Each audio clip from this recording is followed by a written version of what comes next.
কি হলো জোরে জোরে পা টিপেন? মনে হচ্ছে হাতে বলই নাই, পা টিপতেছেন কিনা বুঝতেই পারতেছি না। ভালো করে পা টিপেন।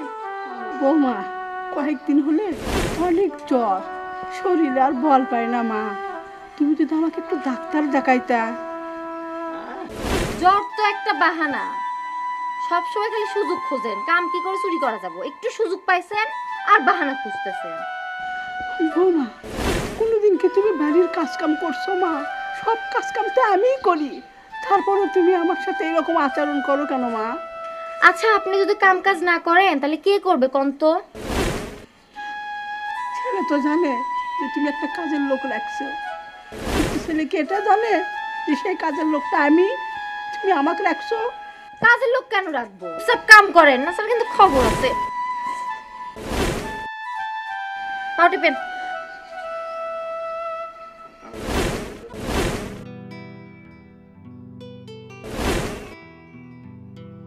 বৌমা এই যে বাজার দেন, বাজার দেন। আচ্ছা বাজারটা নিয়ে ঠিকঠাক মতো রান্না করবেন, তরকারি যেন স্বাদ হয়।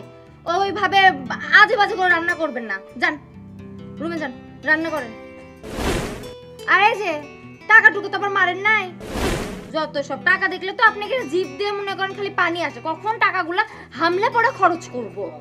টাকা ইনকাম করতে কষ্ট হয়, আপনারা তো সেটা বোঝেন না। টাকা পয়সা আবার চুরি করেন নাই তো? না বৌমা, ঠিকঠাক ভাবে বাজার করছি। 20 টাকা বাকি ছিল, ওই টাকা দিয়ে আমি পান খাইছি। কি বললেন? আমাকে না বলে, আমাকে না বলে আপনাকে আমি টাকা খরচ করার অনুমতি দিছি? আপনার সাহস হলো কেমনে? হ্যাঁ, আপনি নিজে নিজে টাকা খরচ করছেন? টাকা পয়সা তো ইনকাম করেন কখনো? তা তো করেন না, বসে থেকে খান আবার ইয়ে করেন না। আপনি চুপ করেন, আপনার তো আর টাকা পয়সা ইনকাম করা লাগে না। 20 টাকা না হয় খরচই করছে, তার জন্য তুমি কলার ধরলা মা? কলার ধরছি, গায়ে তো হাত তুলিনি। আমার মনটা চাচ্ছে গালে কষায় কষায় ঠাস ঠাস করে দুইটা চড় মারি। বৌমা আমি তোমার শ্বশুর, কি করে পারবে আমার গালে চড় মারতে? আমি কিন্তু অনেক কিছুই পারি, আমারে কিন্তু চেনেন না এখনো। আমি অনেক ভুল করছি না, অনেক বড় ভুল।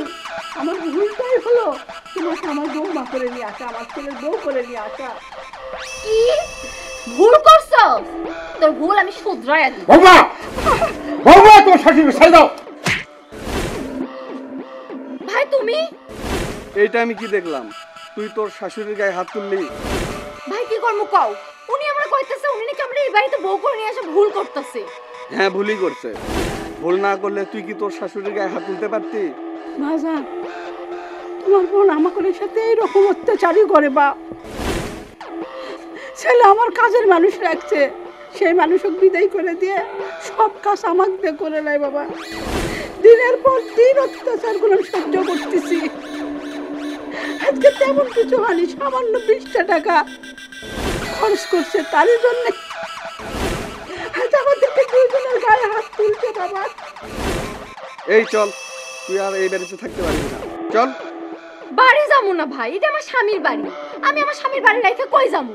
হ্যাঁ এটা তোর স্বামীর বাড়ি, কিন্তু তুই এখানে আর থাকতে পারবি না। এখন এই মুহূর্তে তোর স্বামীকে ফোন দিয়ে সব কথা বলে দেবো। ভাই তুমি আমার নিজের ভাই আমার ক্ষতি করার চেষ্টা করতেছো? হ্যাঁ, তুই এই বাড়িতে থাকার পরে শ্বশুর শাশুড়ির সঙ্গে এইরকম খারাপ ব্যবহার করতে পারিস, তোর এই বাড়িতে থাকার অধিকার নেই। বৌমা তুমি হচ্ছে এই বাড়ির বউ, তুমি লক্ষ্মী, তোমার এইসব মানায় না। তুমি সংসারকে কিভাবে উন্নতি করা যায় এটা ভালোভাবে দেখভাল করবা। বৌমা তুমি কিন্তু জানো ছেলে আমাদেরকে কতটা ভালোবাসে, আর যদি ছেলে জানতে পারে যে তুমি আমাদের সঙ্গে এরকম ব্যবহার করতেছো মা, বা এরকম ব্যবহার তুমি করো, আমার মনে হয় তোমাকে নিয়ে আমার ছেলে আর সংসার করবে না মা। আমি চাই না, তোমাকে আমরা এতটা ভালোবাসি, আমি চাই না যে তুই সংসার থেকে তুমি চলে যাও মা। শোন বোন, আজকের এই কথা যদি মা বাবার কানে পৌঁছায় তাহলে তারা কত কষ্ট পাবে, বুঝতে পারছিস? আজকের পর থেকে আমি আর আমার শ্বশুর শাশুড়ির সাথে খারাপ ব্যবহার করব না। ওনারে আমি আমার মা বাবার মতো দেখে রাখবো। আম্মা আপনি আমারে মাফ করে দেন, আমি আর এই ধরনের ভুল করব না। না তুমি যে তোমার ভুলটা বুঝতে পারছো এটাই অনেক বেশি মা।